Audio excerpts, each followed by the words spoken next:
So, yun, kakagaling lang namin sa school mga friends. Bali, ngayon kasi, ngayong araw na to kasi yung yung moving up at saka recognition day tapos graduation day ng aking mga anak. So, yun, bali, siksikan dun eh. Napakainit. Buti na lang, yung recognition nasimulan ng maaga. So, yun, nakakatuwa dahil alam naman siguro yung sa ganitong mga pag closing time na sa mga wala ng pasok, tapos yung mga kabataan masaya na rin dahil makakapagpahinga na rin. Yun, update ko lang kayo mga friends dahil i-share ko lang din to sa inyo dahil nakakatuwa lang talaga sa bilang magulang mga friends na nakikita ko yung yung mga achievements ng mga anak ko kahit hindi ko man bilang ama hindi ko naibigay ng husto yung mga pangangailangan nila, hindi ko naibigay lahat, pero pinagsikapan naman namin na yun magiging mabuti yung pag-aaral nila. Yun nga lang kasi nakaka-encounter din tayo ng hindi lahat ng panahon meron kami yun, dumadaanan din kami sa yung buhay na medyo taghirap, kaya yun medyo kapos. So naiintindihan naman ng mga anak ko yun mga friends, kaso lang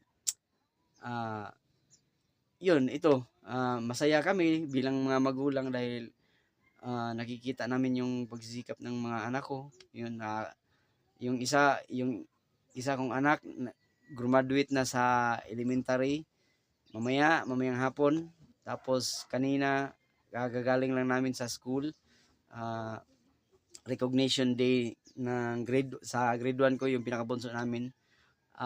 Grabe yun, grabe yung Hakot Awards, daming award na nakukuha ni Shai. So yun, nakakatuwa, talagang nakaka-proud pa lalo.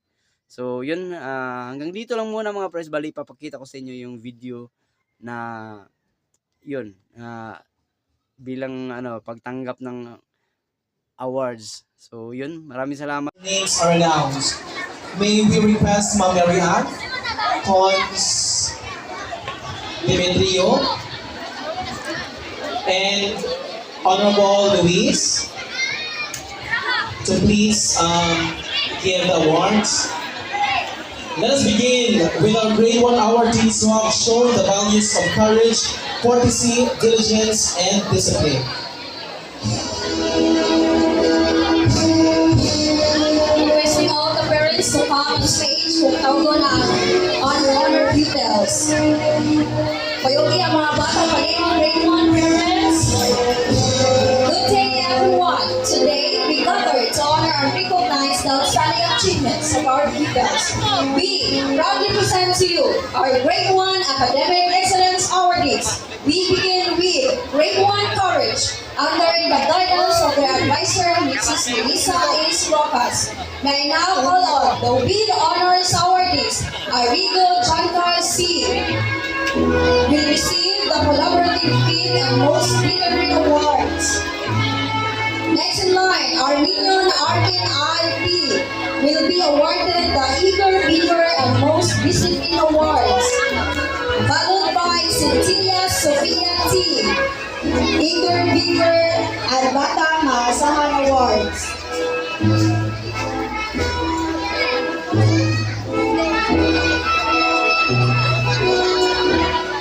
Happy Helper and Determined Kid Awards. Sibalios James Ray, Happy Helper and Great Giver Awards. Daniel Jenica P. Honest Kid, Courteous Kid, Golden Heart, and Great Giver Awards. Nigito Jean-Marie O. Honest Kid, Patience Kid Advocate, Golden Heart, and Great Giver Awards. Congratulations!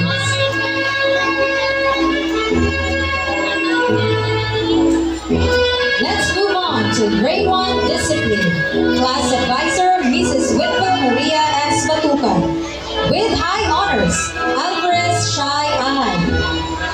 She will receive Golden Heart, Anna's Kid, Disiplinado Ako, and Batang Masigasig Awards.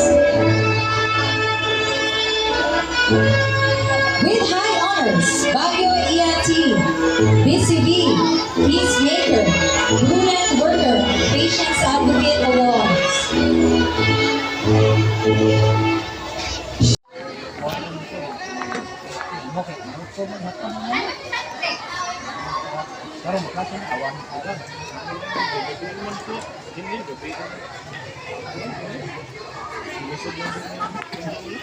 Oh.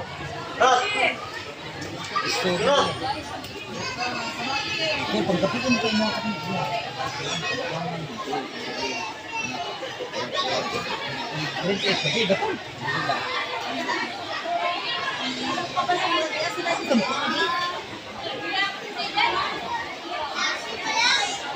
Imo na pares? Imo na pares man.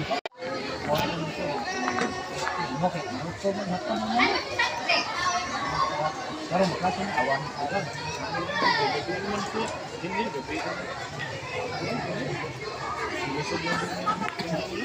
Oh.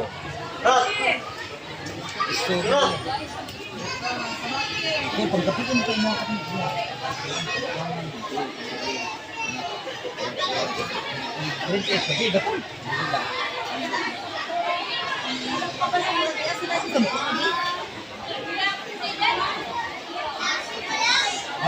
Imo na pares? Imo na pares man. So, yun mga friends, time check, alas 4 na, malapit ng alas 5. Sa ngayon, ongoing pa yung, yung graduation ceremony ng aking anak na si Princess. At yun, umuwi na lang ako kasi yung dapat mag-assist ay isang parent lang. So, yun, yung misis ko nag-assist kanya. Tapos, kakarating ko pa lang, na balitaan ko na nagte-text sa akin yung misis ko na parang yata nahihilo yata si Princess. Iwan ko kasi itong si Princess kasi mga friends, sa mga hindi nakakaalam, hindi ko alam kung anong tawag doon sa yung si Princess ay hindi niya kakayanin yung siksikan yung maraming tao kasi sinusumpong kagad siya ng nahihilo siya tapos delikado kung na-expose siya ng matagal sa maraming tao dahil yung hindi mahina yung niya yung tawag nito yung mahina yung paghihinga niya sa kasi siksikan, mainit, yun, walang masyadong hangin, yun. Hindi siya pwede sa mga ganun mga friends. Siguro tingnan na lang natin mamaya kung anong update mamaya. Sayang lang hindi ko makunan ng malapitan yung yung ceremony, bali yung yung hindi ko makukunan ng video kasi hindi yung parent na hindi kasali sa ceremony ay hindi makakalapit, hindi pinapalapit, yun sinisita kami na dun sa gilid lang, malayo dun sa stage.